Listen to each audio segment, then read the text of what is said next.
Hello, everyone. Thank you so much for joining in with the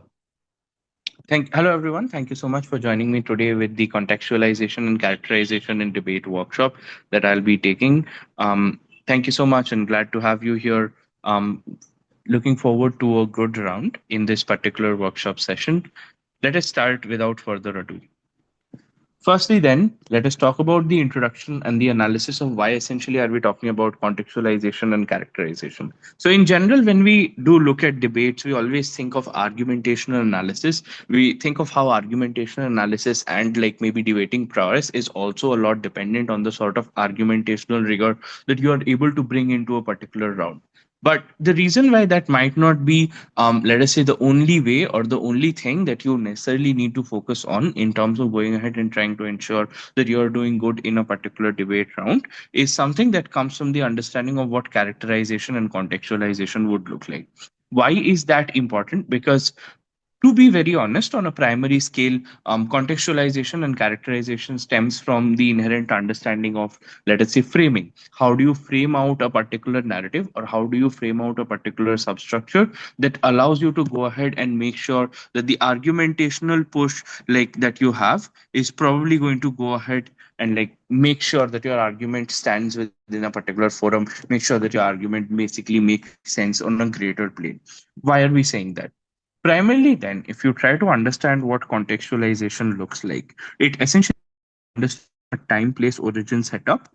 that helps you go ahead and attach certain like attributes to a particular status quo or a particular world building counterfactual or a particular model that you might have in terms of going ahead and explaining the tangible context as to why you think that there is a certain necessity for this particular thing to exist. The reason why this is important is because every time you try to create an argument out of it, and every time you try to go ahead and explain that argumentation analysis in terms of likelihood, that okay, this is the greater likelihood of an outcome that we have from the argumentation analysis that we bring forward, which means that every time you try to claim impacts in a debate, you are much more reliant on the sort of contextualization or the sort of characterization that you have done for the debate. The reason is this: even if you don't do it, an average intelligent voter, specifically a judge, is far more likely to go ahead and engage with a characterization or a contextualization in terms of the way that they go ahead and weigh a particular argument, because you cannot weigh arguments out in vacuum without understanding what sort of model framework is that particular like a particular existence of that model framework means or looks like, either be it in a status quo or be it in a real world context or be it in the context of maybe a hypothetical that you have created. All of these things necessarily stem from a clearer understanding of, number one, the needs basically of the world that you are framing out, and number two, going ahead and trying your best to cater to the needs in terms of the elements that you think will be necessary and will be like important for you to go ahead and portray. So with that, I think that's a fairer introduction as to why we think that characterization and contextualization together overlap on argumentative analysis to what we think is making a better case, and to going ahead and explaining like to the average individual voter out there, independent voter out there, as to why they think that why you think that there's a greater likelihood for a particular argument to stand strong in front of, let us say, an opposition's debate or an opposition's rebuttal. Moving forward, then, to what essentially contextualization looks like. Contextualization essentially requires you to set the scene. It essentially means you go ahead and explain analysis in terms of where, when, and under what circumstances of a particular debate world is this going to happen. It provides a necessary background for the understanding of what the motion really requires of you and why you have chosen the particular burden of proof that you have chosen to fulfill in a particular debate. This means to say that every time that you look at a motion, every time that you start thinking of a particular case, every time that you start deciding, these are the number of burdens that you can go ahead and engage with, and these are the burdens that you wish to engage with in a particular case on a particular motion, contextualization helps you understand what sort of arguments do you want to push to go ahead and provide the best possible outcome through that burden of push that you prove that you have for that particular particular debate. And that is why contextualization matters a bit more in this discussion, because contextualization is also complemented with characterization. Characterization essentially looks like you going ahead and providing us with a lack of with an increase in clarity in terms of going ahead and explaining, let us say, painting the picture in like how you go ahead and portray particular actors, portray particular problems, solution statements, portraying the status quo, in terms of going ahead and explaining to us what the stakeholder might look like, what sort of circumstances a stakeholder or an actor might be going through, what sort of time frames are we going ahead and explaining. It does mean necessarily that you are not going ahead and constricting the debate on your own terms to a particular time frame, but explaining a logical and tangible time frame or place context within a debate for the debate to occur naturally according to the context that the motion itself has set for you to build your premise upon, right? Which means then the who and the what in a particular light is something that you are going ahead and doing in terms of definitions. What is contextualization and characterization's unique difference from what we understand as framing? So, framing essentially means you go ahead and try to explain things out on a more rigorous scale of definitional analysis, where you go ahead and explain things like either a model or a policy in terms of going ahead and saying that, okay, here is the framework that we have that we wish to prove, or you go ahead into in depth definitional analysis where you go ahead and try to explain what the essence of a particular object, entity, or a particular associative term looks like. But contextualization and characterization are more, let us say, complementary aspects in a debate, where you essentially first put forward the framing into the particular essence of the debate, and then you go ahead and utilize characterization and contextualization to solidify the same through burden analysis or further burden of proof. And that is essentially an important thing that you have to go ahead and engage with in a debate if you want to make an ironclad debate case, which like essentially goes ahead and has a lot of impacts that, let us say, your whip speaker or speakers further down the lane can essentially go ahead and engage with or rebut, or let us say create impacts out of. Hence the reason why characterization and contextualization is important. Why are they game changing in nature? Foundation of persuasion essentially comes in terms of what we understand as characterization. They shape how the judge and the audience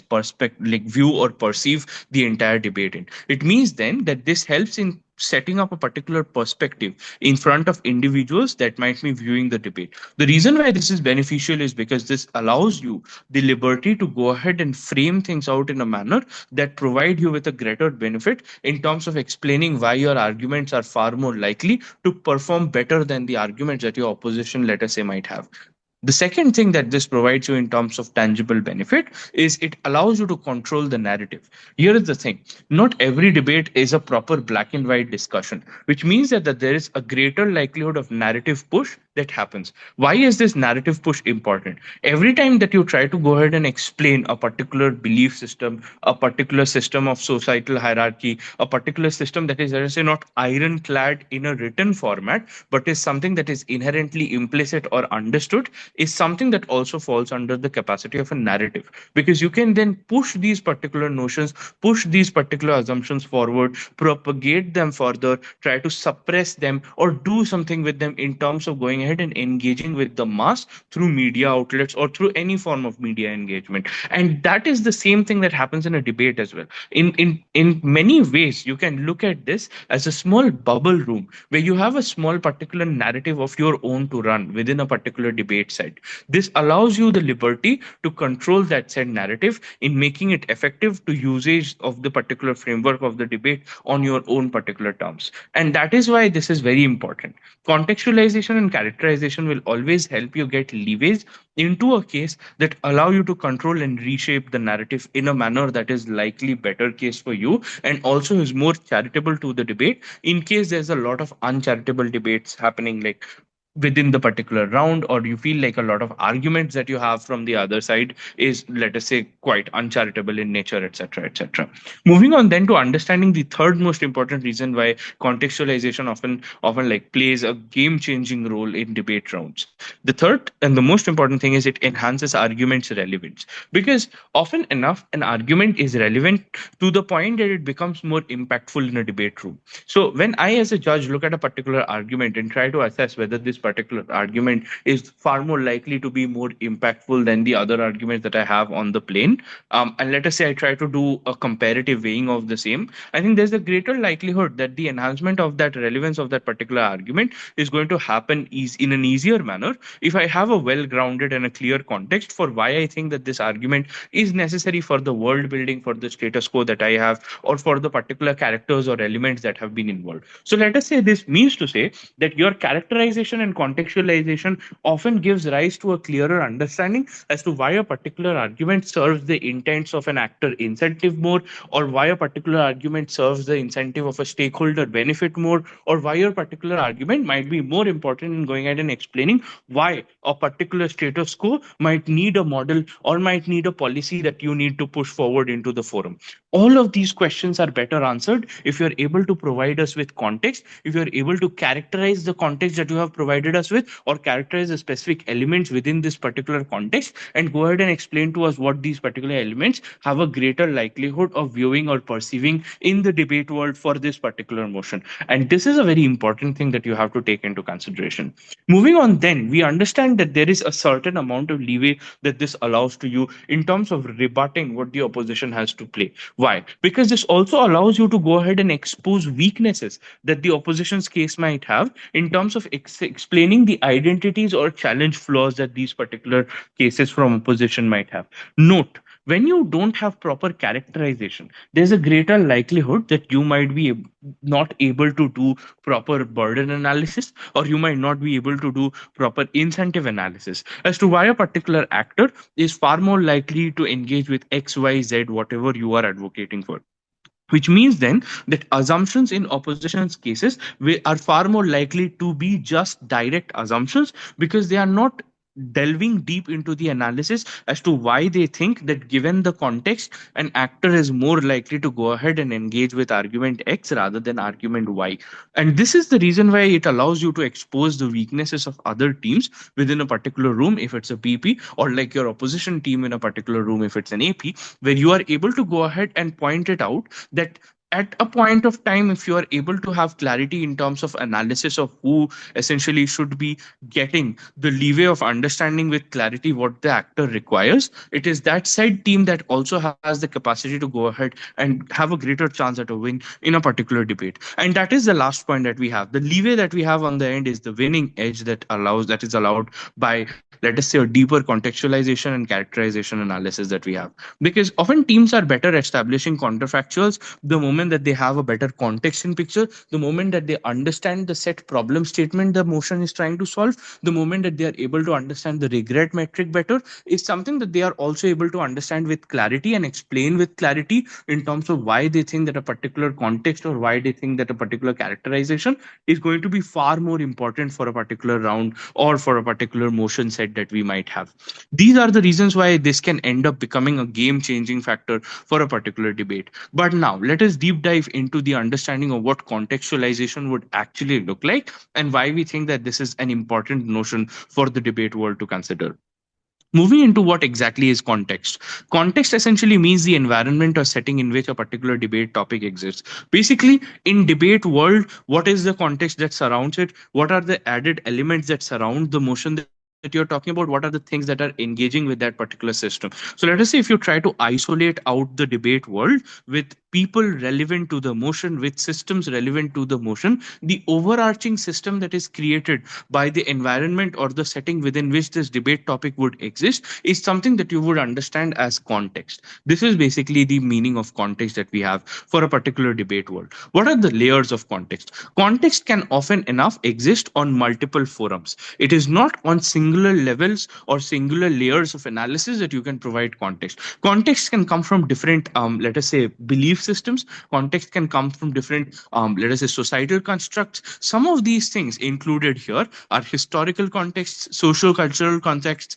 economic contexts, political contexts, geographical contexts, and technological contexts. It means then that a context can very well derive from a historical framework in terms of understanding why past events have led to the current shaping of the present, present, or in terms of a socio-cultural analysis as to why societal norms, values, demographics, public opinions, etc., are also something that is directly contributing to the context, or in terms of why there is a greater likelihood that on an economic forum, in terms of financial conditions, in terms of market forces, in terms of resource distribution, have also contributed to the end output that we have in debate world. Moving on, we can also have a similar analysis coming from political analysis in terms of why governance systems or maybe power dynamics or international relations, currently existing international laws, etc., might have contributed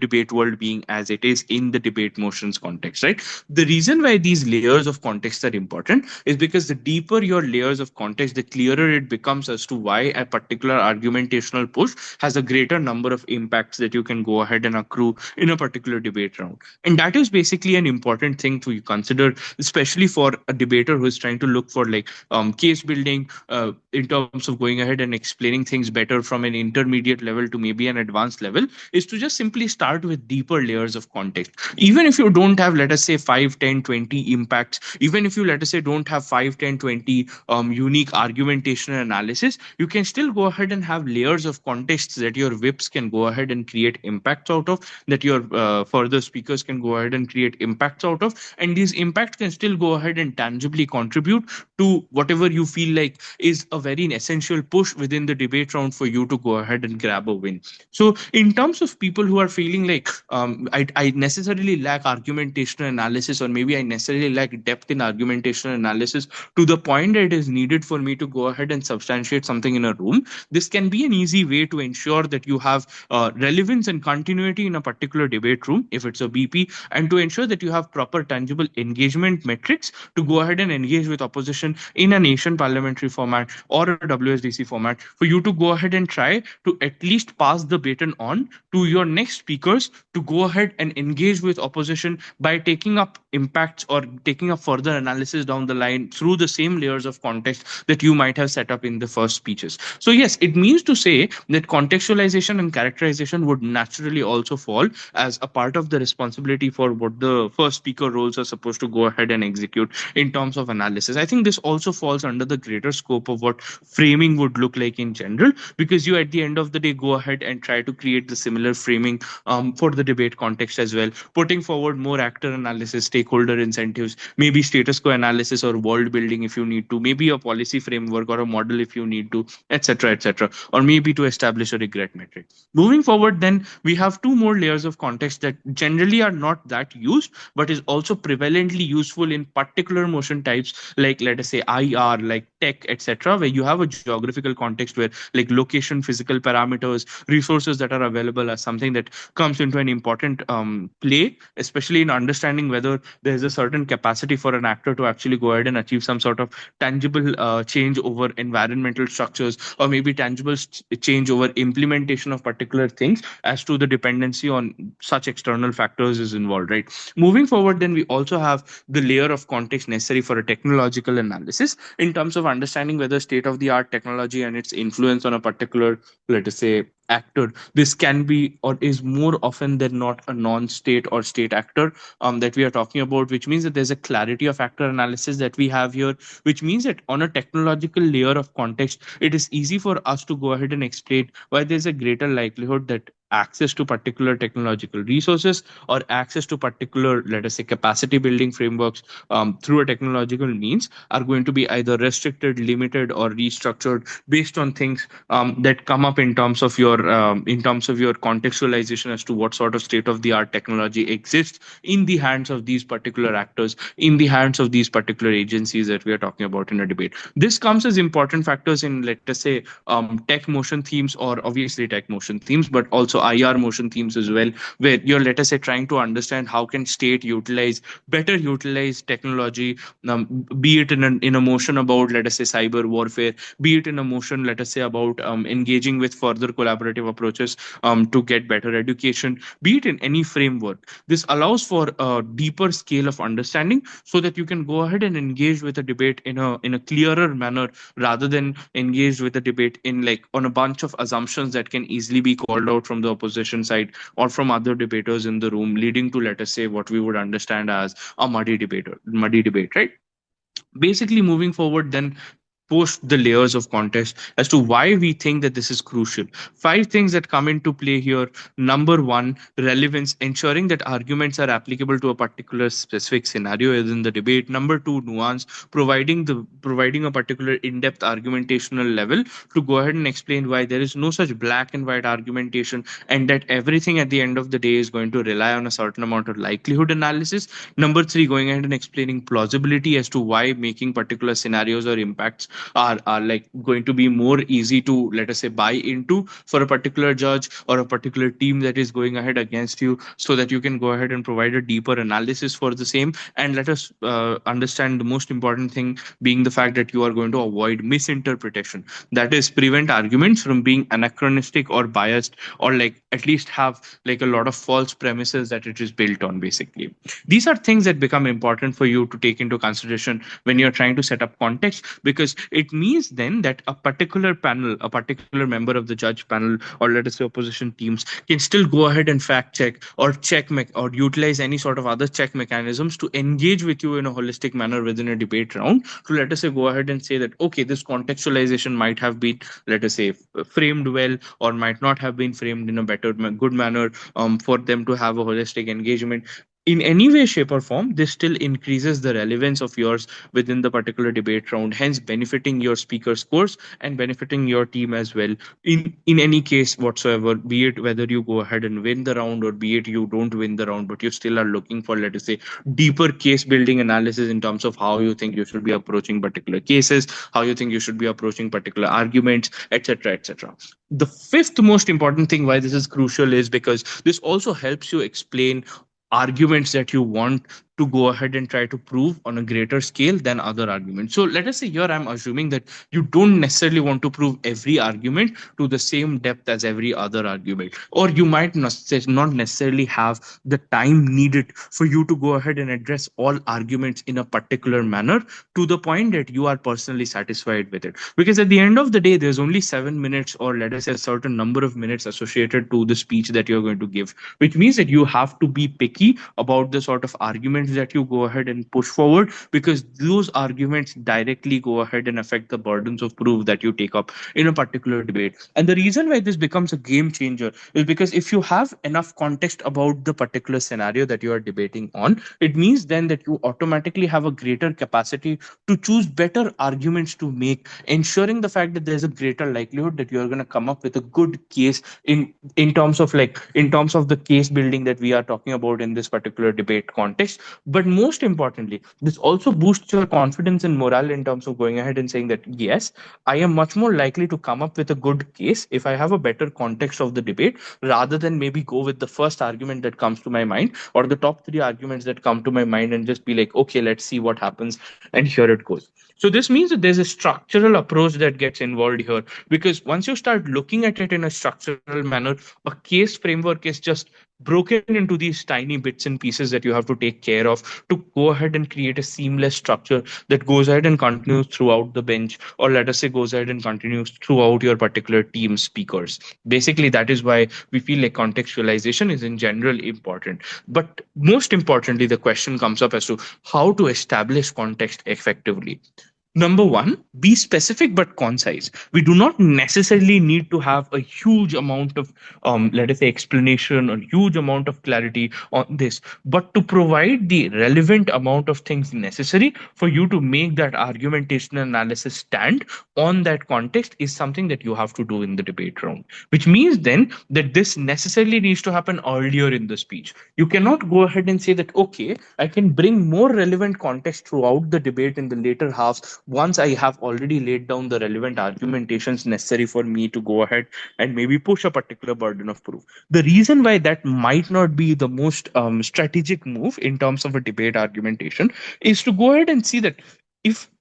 you don't put the necessary reasons for a particular argumentation to exist in the first place, it means that there are a lot of debate assertions or assumptions that your cases are built on. And the reason why that is bad is any amount of clarity that you give later on in the speeches, let us say post maybe being called out by the opposition teams for the lack of clarity that might be there in terms of the assumptions that you have made to build your case, can be detrimental or can be seen or viewed as something that has already been rebutted by a particular judge, which means to say that this also allows a greater liberty of, let us say, nitpicking on the hands of panel that you don't necessarily want to go ahead and provide to a panel at large in any way, shape, or form. I think the inherent target should always be to have an as impeccable case as possible in front of a panel, rather than saying or thinking that, okay, the panel is somebody who is, let us say, capable of tracking every minute to large thing and capable of perceiving everything in the most appropriate context, and is probably free of all sorts of biases, etc., etc., or is probably not as affected or equally affected by all sorts of debate strategies that we have. So I think without these unfair expectations being put on the panel, it's always better for you to have an impeccable case, which means then that a contextualization early in the speech allows for teams to, let us say, not go ahead and try to engage with you on the notion that, okay, these people might have built their cases out on assumptions completely, which is a better thing to do in general. If you have if you have a clear cut understanding that yes, your opposition might not have provided you with the relevant context necessary for the round, it's good to go ahead and point it out as well early in the speeches. So whatever you do with regards to contextualization and characterizations, pro tip would be to obviously start forward with that early in your speeches, right? And then go ahead and try to explain sources that you might have. These can be examples of current events, examples of reputed news analysis, examples of academic studies, examples of historical facts, etc. Things that can easily or very easily be fact checked, or most importantly, things that can be assumed to be important information known by an ordinary intelligent voter. This is something that is very important to establish a context in a debate effectively, to the point that nobody can go ahead and then say that you are basically like basing this case out entirely on assumptions or something like that. And this is why this becomes more important as you go forward into the depths of nuances of how impacts are going to be drawn out from the same argument, and how this particular push of the argument being based on assertions or on assumptions is going to harm the impact analysis that you might end up having for that debate.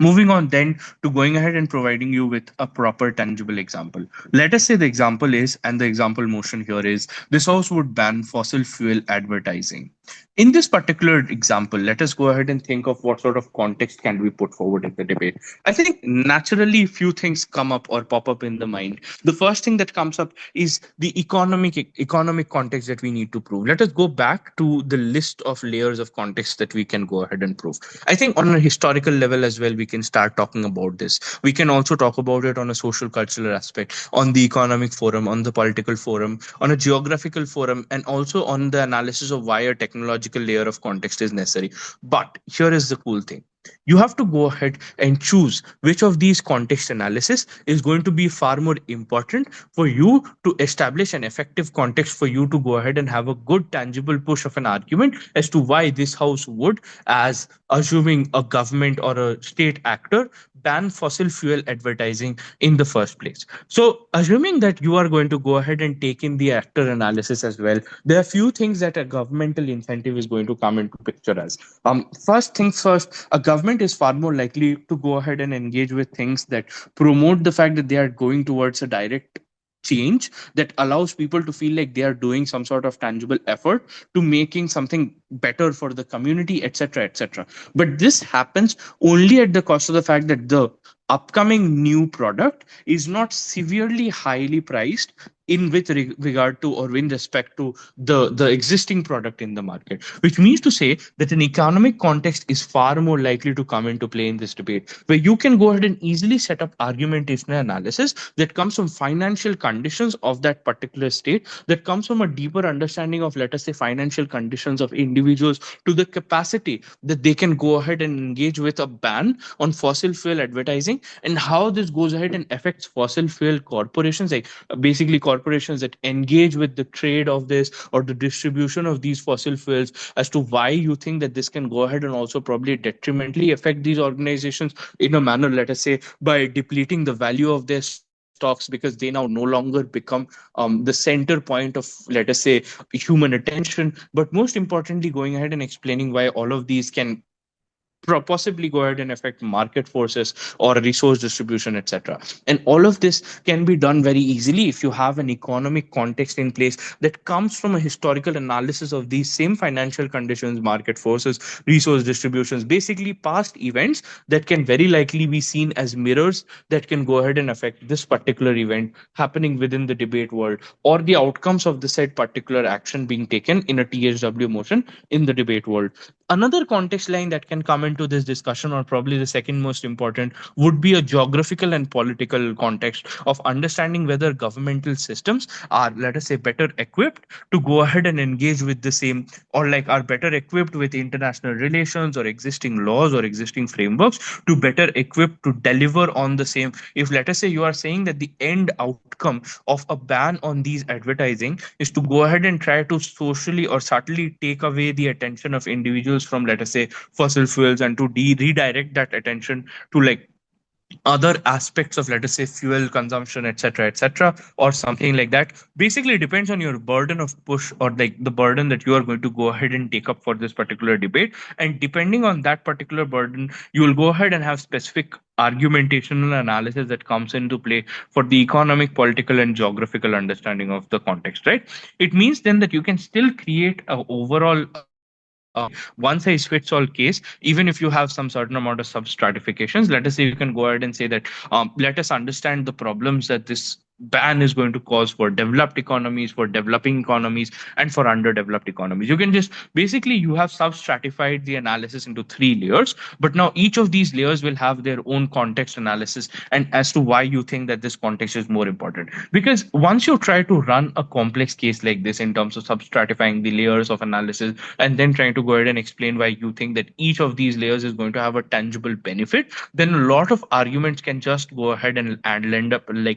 up being like assertions. And the reason why that is very important that you go ahead and solve that out as soon as you can is because often enough it becomes harder for you to draw tangible impacts or these set benefits that you were thinking of drawing later half of your speeches, or maybe down the line. You will not be able to draw the same if like there's a lot of constant rebuttal coming in that like points or blames every one of your arguments to be based on an assumption or an assertion, which then makes the impact also less valuable and probably in front of certain judges an impact completely negligible basically for the particular debate. So layers of context then would depend largely on the sort of context framework that you get once you understand with clarity the burden of proof that you're going to go ahead and prove for a motion like this, where it's like this house would ban fossil fuel advertising. So in the same way, I think you can go ahead and try out certain examples for the same. Here we have a weak context. Fossil fuels are bad for the environment. Note, this is necessarily a good context for you to start with, but a TSW motion necessarily also will require you to go ahead and prove why there is an actor incentive and relevance involved within this same argumentation analysis for this context to stand in the debate. Which means then that if I compare this context one with this context two that I have, that reads that in the era of escalating climate crisis with international agreements like Paris Accords urging immediate action and private awareness of corporate greenwashing at an all-time high, the debate around the influence of fossil fuel advertising becomes critical. Here, it's a better context analysis that you have because in terms of an environmental push, even if you have a context framework that is strong in terms of how this climate crisis is going to come into play, or how arguments strongly based on, let us say, corporate social responsibility is going to come into play, just going ahead and saying fossil fuels are bad for the environment is something that essentially just comes into play as maybe not as impactful, or maybe not as let us say strong, to the point that it sets up the debate framework or sets up the bare bones of the debate, to the point that you can go ahead and assert these other arguments that you want to draw the tangible impact out of, which is the reason why contextualization necessarily requires you to flag post things that are important. For example, escalating climate crisis, or let us say a particular example of an accord or an international treaty that can go ahead and provide you with a redeeming factor in this debate, like for example the Paris Accords, or for example explaining what corporate greenwashing would look like. Hence, if you look at this particular paragraph, you already have initial pushes of major argumentational analysis existing here. You can bring CSR through the understanding of public awareness of corporate greenwashing. You can utilize the backing of why essentially there's governmental incentive through, let us say, UN SDGs, or let us say agreeing with UN accords, etc., in terms of how they engage with other similar accords like Paris Agreement, in terms of going ahead and trying to explain why escalating climate crisis is something that is overall a stakeholder issue and not just, let us say, an issue for certain people to deal with and other people to wash their hands off of. So off the top of the bat, you can still have a lot of argumentational weighing that comes up right after this particular contextualization is said. Now, I think this is a good setup that we have, and I don't necessarily want to go ahead and immediately start off with a discussion or a deep dive into characterization, because I feel like that might be too academic focused. I feel like it would be better if we could have a good amount of engagement coming in from people here. I also have noted that some people have dropped in some questions, etc. So, in case you have any questions, in case you want to go ahead and engage with the same right now, please feel free to do so. So, if there are any questions, please just drop them in the chat space right now. I'll engage with a few of them and then we can move forward with the particular session, taking a deep dive into characterization. I'll provide everyone with a minute or two to go ahead and drop their questions, if any. Hi, Shuv. I think there was one question from Naman. Naman was asking, are actor analysis also part of characterizations? All right, fair. I think that is a very good thing to ask. In terms of going ahead and saying whether actor analysis is also a part of a characterization is extremely dependent on the sort of actor that you're taking. Yes, over the top of the head, you can go ahead and say that yes, there's greater likelihood that an actor analysis is going to fall in terms of what a characterization would look like. But this becomes very prominent if you have, let us say, non-state actors, individual actors in play, because it is very easy for you to say that yes, I am characterizing what are the things these individual actors are going to value, these individual actors are going to, let us say, partake in, etc. Or maybe it's a group, or maybe it's a let's say loosely held organization of people or a loosely held bunch of people. Then it becomes easier for you to label it as a characterization. But let us say, in terms of going ahead and talking about actor analysis of a particular government, you don't necessarily characterize governments per se into particular blocks, into particular, let us say, narrative structures, which is where it might be hard to call, let us say, a state actor analysis as a pure characterization, but more like a pure framing setup to go ahead and explain why this particular frame exists within a particular debate. So, like on a loose frame, yes, you can definitely refer to actor analysis, in depth actor analysis as characterization, but I think the word definitely fits well if we are dealing with individual characterizations of actors, like if it is a non-state actor who on an individual level or on a social level rather, much less than maybe on an institutional level or maybe a very large scale institutional level. This can still go ahead and fall in the gray area if, let us say, you have institutions that might be, let us say, not for profit organizations, for profit organizations, labor unions, institutions like these are, or organizations like these are still organizations or institutions or actors that you can engage with on a characterization level, that can still be called as a characterization rather than a framing. But I think often enough, a lot of people would arc away from calling, let us say, an in-depth analysis into how governments work as a characterization, and would much likely look at it as, let us say, a particular framing, because this also comes into context with the prior workshop that I had taken on this very forum in terms of burden analysis, where we go ahead and talk about the same notion as to what are facts that you need to push in terms of a tangible push for it to exist, like in a particular debate round. And there are some things that you don't necessarily need to go ahead and push to the depth that you need, like to the depth that you need to just to go ahead and say that yes, this is a universal truth, which means to say that in certain analysis you don't necessarily have a deeper push of characterization, a deeper push of having your personal take on the matter, and it's more often than not something that is largely agreed, and debate communities prefer to stick to the largely agreed parts, which means then, on a simpler note, just to wrap it up and just to summarize it, it's better to not call, let us say, state actor analysis as characterizations, but you can very definitely call non-state individual actor analysis as characterization. The deeper you go into a non-state individual actor analysis, the greater it is that there's a likelihood that this will be treated as a characterization much more than, let us say, a part of a proper framing or a model, especially when it comes to an individual. Any other questions?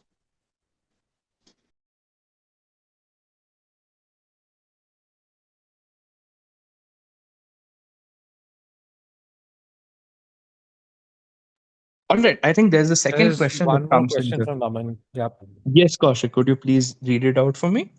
Yeah. So Naman was asking that considering the updated UADC manual, that it puts this house opposes and this house supports motions in not just a current world context, but also a future world context. How does the government project the context forward to expand the scope of the debate for future impacts? I think that's an extremely good and nuanced question, because this house opposes, this house supports, often enough used to implicitly require us to go ahead and engage with a future context in general. It was not necessarily strictly restricted to the status quo. But I think the recent clarity in UADC manual is something that is much appreciated. In terms of going ahead and explaining how a context forward to explain the scope of debate for future impacts is concerned, I think this is where a likelihood analysis becomes much more important. This is where characterization becomes much more important in terms of you going ahead and explaining why there is a historical, let us say, likelihood for a particular corporation, for a particular state actor, or a particular non-state actor to behave in certain manners towards certain things. This means to say you can now go ahead and utilize likelihood analysis of going ahead and saying that based on past context that we have, there's a greater likelihood that X country governments or governments of countries belonging to X category, be it developing nations, developed nations, be it particular geographical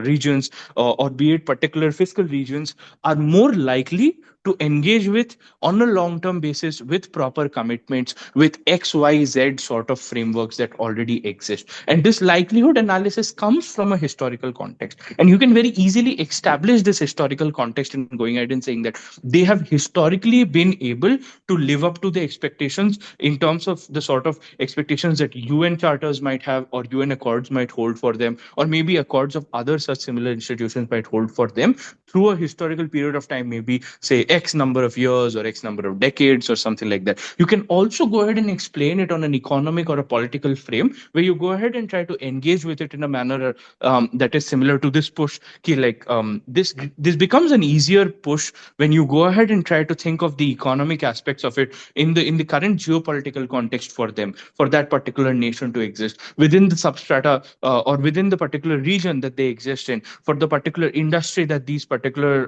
actors might exist in. So it means that even if you are not, let us say, talking about an actor analysis in terms of a government, an actor analysis in terms of a state actor per se, even if you're talking about an actor analysis of an organizational nature, but let us say on a non-state actor level, you're still able to prove why particular stratas of economic forums is going to be something that is going to be much more likely for them to engage with because of certain geopolitical restrictions, because of certain international laws, because of certain context settings that you can go ahead and utilize very effectively in the debate. So I think when you talk about making motions like THO, THS being more open to considerations of what is going to happen on a likelihood level in the future, I think this easily automatically opens the door for greater contextualization about what the future might hold based on past preferences, based on current circumstances that are dealt with in terms of on a political scale, in terms of on a financial scale or an economic scale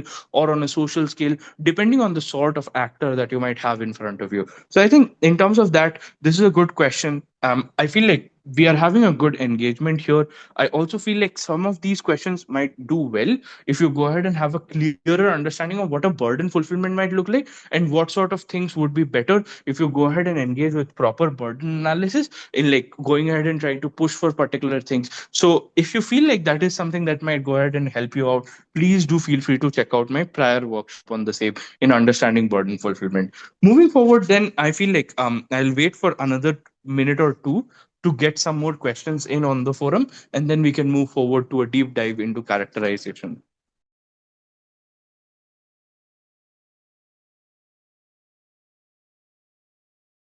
There is one other follow-up question. So they mentioned that if framing frames the context of the debate, what is the definitive segregation between framing, characterizations, and contextualizations? So I think framing is often enough, more often than enough, associated as a terminology in terms of a rigor metric that comes into play over, let us say, large scale actors, over large scale stakeholders, over going ahead and talking about things that are more socially acceptable, or let us say more socially prevalent, to the point that you don't necessarily go into a deeper level, nuanced level understanding of the same to go ahead and establish it. It looks things like going ahead and saying that there's a far greater likelihood that democratic government is going to take care of their citizens well on a notion plane. I think this is a well established notion for an ordinary intelligent voter that a democracy is probably the best possible form of government to take care of average citizens. And that is the reason why like a lot of democracies exist in the globe, and you don't necessarily need to go ahead and characterize why democracies are far more likely to go ahead and perform better than other sorts of, like, let us say, governmental structures, maybe a theocracy or maybe a plutocracy. You don't necessarily need to go ahead and engage with any of these things. You don't necessarily need to go ahead and explain why you think that democracies are like better off on their side of the paradigm or your side, etc., etc. Framing essentially means flag posting things that are far more prevalent in the context to go ahead and have like the liberty to not be explained on an in-depth layer. But at the same time, if you go ahead and think of contextualization, contextualization does not go ahead and provide you with definition analysis that framing might be talking about. Contextualization provides you with allied substructures that helps establish the argument as a better set argument for the given status quo. This is the definitive difference that comes between framing and contextualization. Well, characterization is completely different from both of these things. Characterization is something that flag posts attributes of particular actors, goes ahead and supports attributes of particular, let us say, elements that are a part of these arguments that you're making, to go ahead and ensure that these characterizations fit well, these argumentations that you have fit well with the context and the framing that you have in the debate. This makes up a very strong case in an overall level and allows you to go ahead and have a deeper analysis as to why you think a particular argument is better for a particular actor in a given circumstance than maybe another particular argument that you were thinking of pushing forward, or a different burden of proof that you were thinking of pushing forward during the particular debate round that you have. And that is basically the difference that you can go ahead and say. Moving forward, then, to a deep dive into characterization and an analysis of why characterization is necessary for a debate round. Let us first understand what characterization essentially looks like. Defining and portraying key elements of a debate in a particular manner, and going ahead and explaining why you think that a judge should go ahead and engage with these, or maybe acknowledge these in the first place, as something that we understand as characterizations. Key elements of the debate mean essentially going ahead and providing a clearer attribute framework to these particular elements. Now, these elements are more often than not stakeholders, actors, or let us say agents that will be interacting with the problem statement or the solution statement that you derive in a debate. Let us say if that ends up being, let us say, a TSW debate, or if it's a debate that requires you to provide a policy or a model framework, and hence will automatically go ahead and require a particular agent base, be it either an actor agent base or a stakeholder agent base, to go ahead and interact with and draw tangible benefits out of. Portraying key elements or key characteristics of these elements, which means basically portraying the attributes that these stakeholders or actors might have, is a greater important factor that comes into play in terms of going ahead and pushing why one argument might be, let us say, more intuitively accessible or acceptable as an argumentational push, and might also fare better in terms of comparative weighing when it comes to a comparative being done by the panel. Moving forward then into key elements of characterizations, things that you essentially should characterize are actors. Who are they? Are they governments, corporations, individuals, groups, institutions? Basically, first understand if your actor is institutional or non-institutional. Both actors can exist in the same debate at the same time. This is basically a part of substratification of actor analysis in terms of understanding that there are layers of actors, basically primary actors, secondary actors, tertiary actors, in terms of the agency that they hold and the urgency that they hold to engage with the motion or the problem statement within the motion. So I think understanding that is also important before you go ahead and try to characterize actors. Moving forward, you have the motivations, basically what drives them, what are the incentives basically of these particular actors, be it things like power, profit, ideology, security, altruism, etc., etc. Now, state actors have different actor incentives or different intentions than non-state actors who have very different actor incentives. Even in non-state actors, in institutional actors, for-profit actors have different incentives than not-for-profit actors. Large-scale actors like mega corporations or big giants have different incentives than, let us say, boutique firms, or let us say smaller businesses or medium-scale businesses or local businesses, etc., etc. So even in terms of going ahead and having an organizational analysis, you can always substratify things. Everything can be substratified to a greater detail, and all of this is not at all times, let us say, unnecessary. Yes, often enough you might have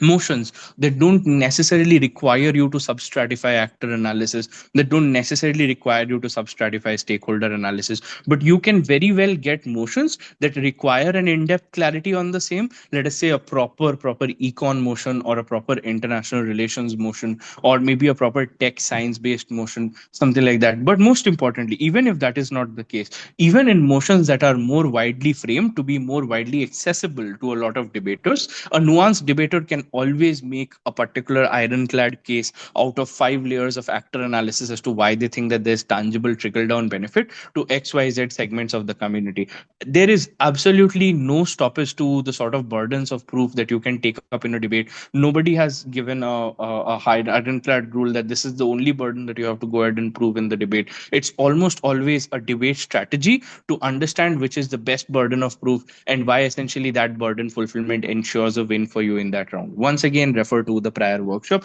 because all of these are interlinked materials that necessarily require you to have a clarity on all of the other interlinked materials as well. Lastly, then, in terms of capability as to what they can do, agency. Agency is something that is very important for you to understand in terms of access to resources, in terms of access to influence, or limitations that these particular actors might have, these particular stakeholders might have. And lastly, vulnerabilities, which means susceptibilities. What are these things that these particular actors might be prone to? Certain biases, certain norms, certain, let us say, social constructs that these communities or these, let us say, groups of people are more likely to fall to or fall prey to, is something that you also have to characterize. So I think in terms of characterizations for actor analysis, and equally for stakeholder analysis as well, this holds true that you can go ahead and have motivations, capabilities, vulnerabilities, and things like that that come into play. In debate terms, it would look like actor incentives, that is actor agency, actor urgency, and the sort of vulnerabilities that they can be like perceptible to or susceptible to, basically.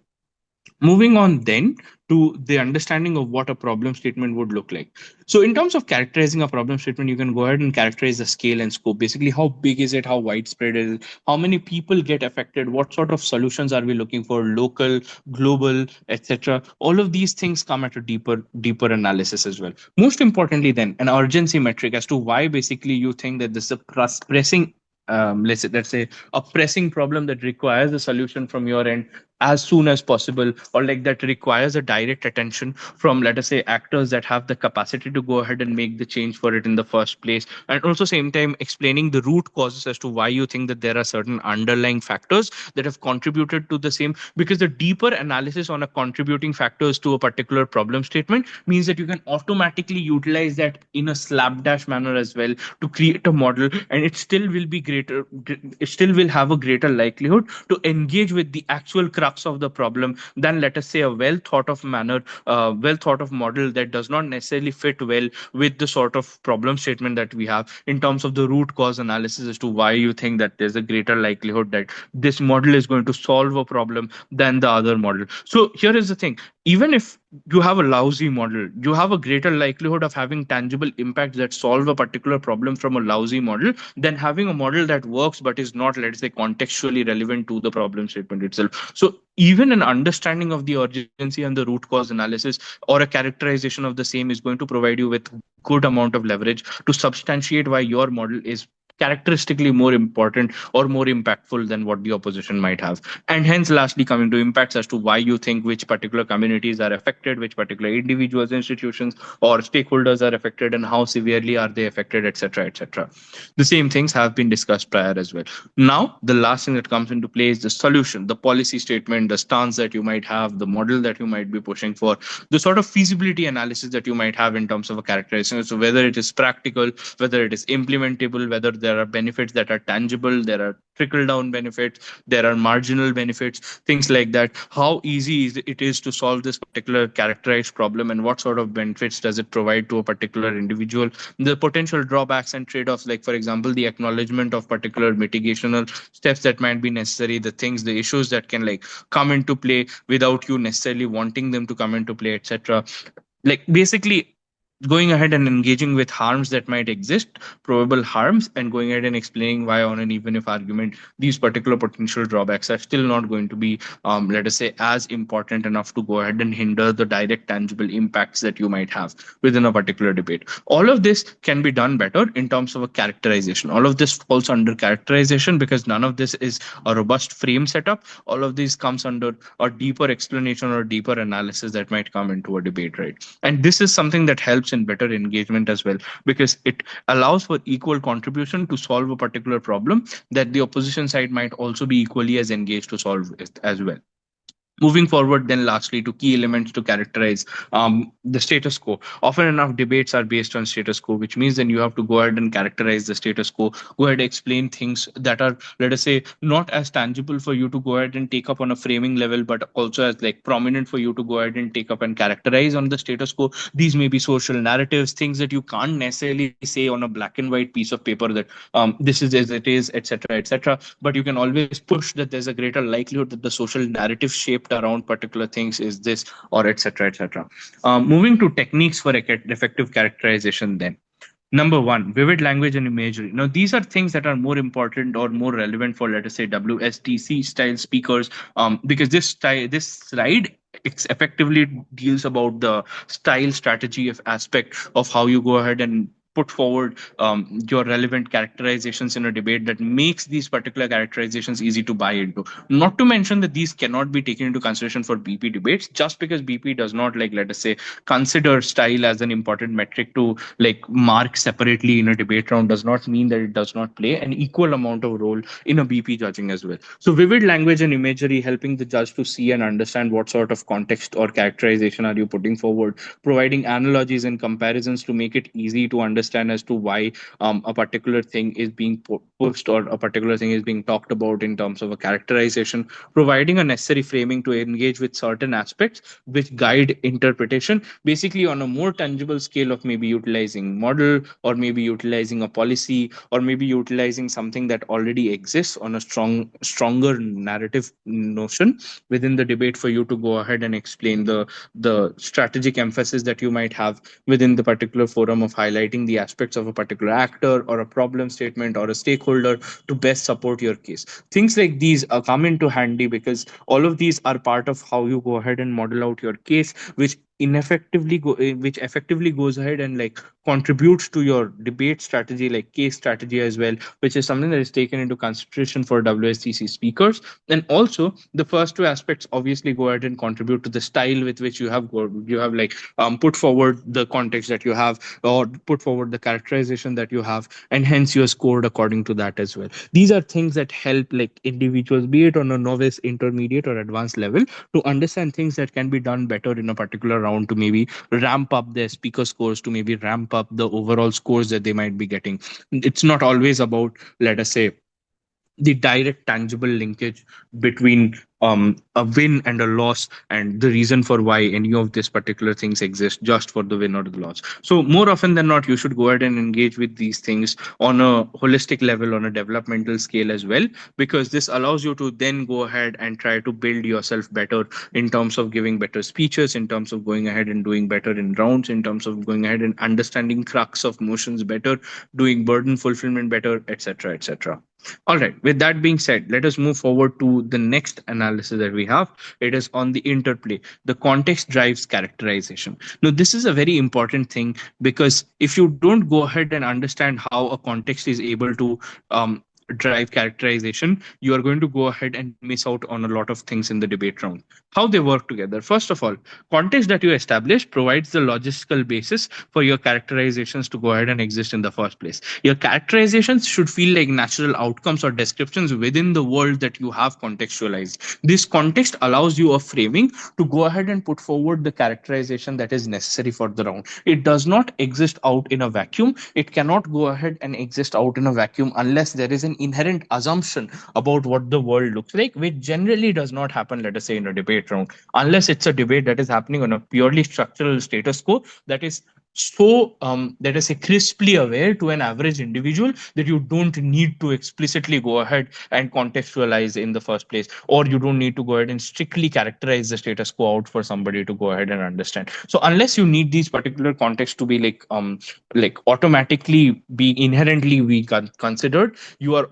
almost always going to need a proper contextualization to base your characterizations out of. And this is going to help in a manner that like goes ahead and provides your case with a in-depth better framework to work with. For example, for the motion, this house supports a universal basic income. A context is that in the near future society with mass automation leading to widespread job displacement and rising inequalities, etc., means that this basically goes ahead and provides you with the characterization of a problem of existential economic crisis and human obsolescence. So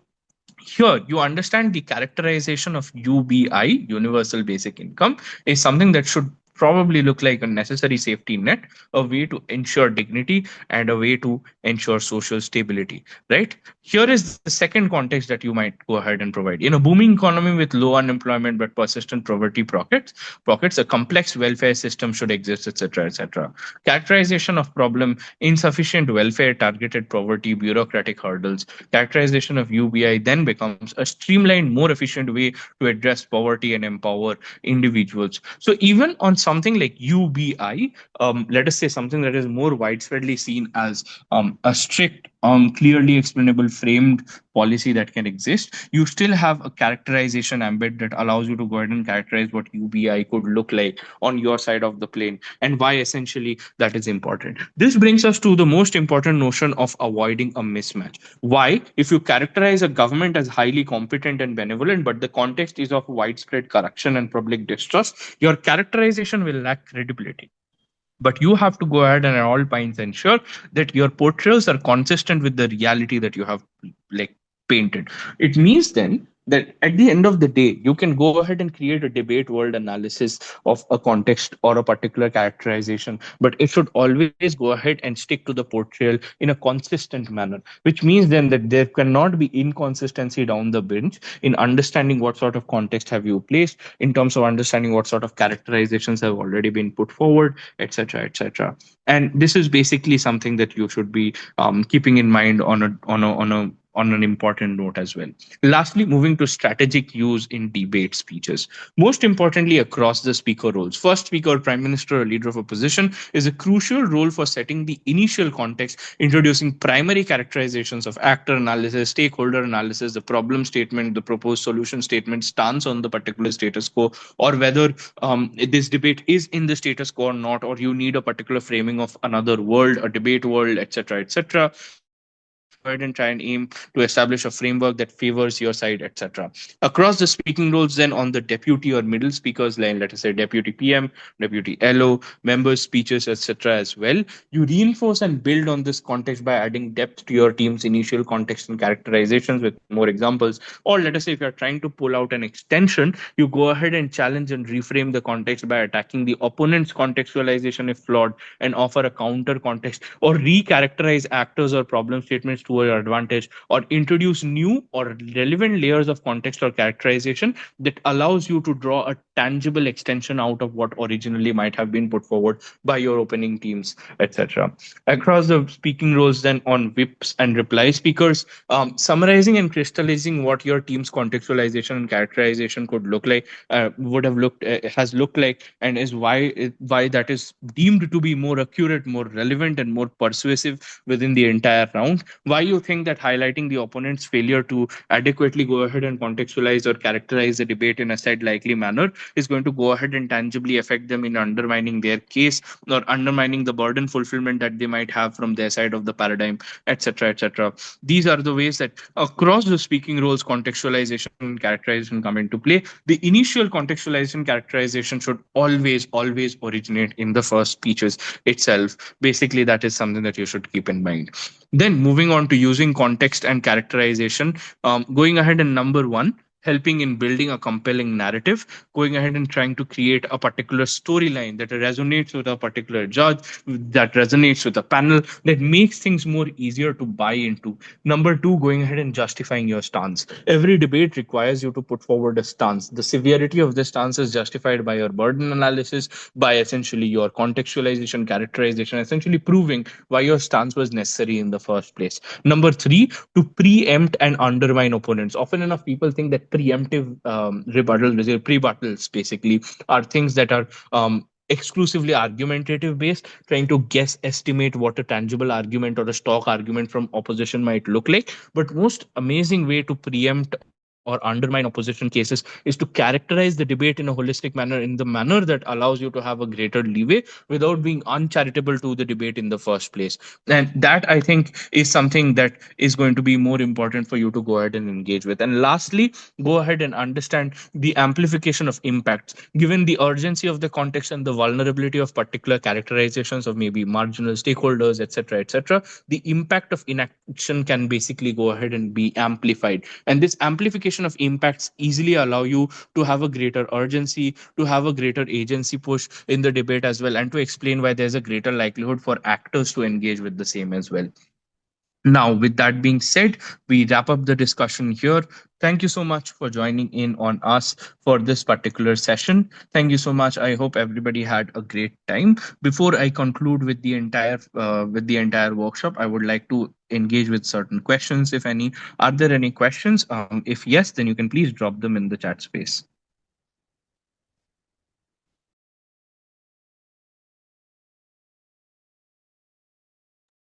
I see no questions currently, so I think most of the things have been cleared out. All the doubts have been cleared out. Thank you again, Shuvajyoti, for joining in. It was very nice to hear from you on characterization and contextualization in debates. We have, I think, one question. Apparently, I think Naman has a question. Naman, please go ahead. All right, so I'll engage with the question. In UBI, if op gives the context on current world being shaped on a capitalistic metric with societal power being represented by money and hence is crucial to establish the social ladder, to establish the hierarchy of power necessary for functioning of society, doesn't this take out the idea of a welfare state in government in context P,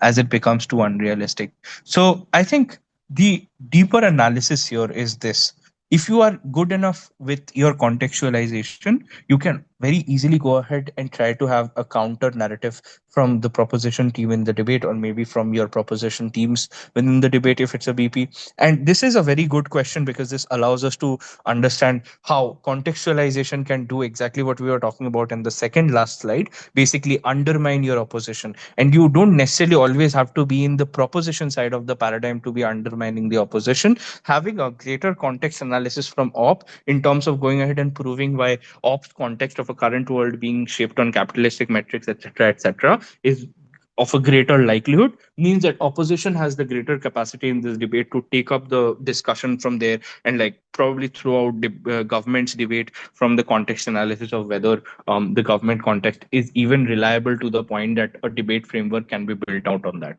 It means then that even then, at the end of the day, a contextual analysis is also going to go ahead and draw up a tangible comparative within a debate round. Hence, the reason why contextualization and characterization takes up such a nuanced and important position within case building and case framework.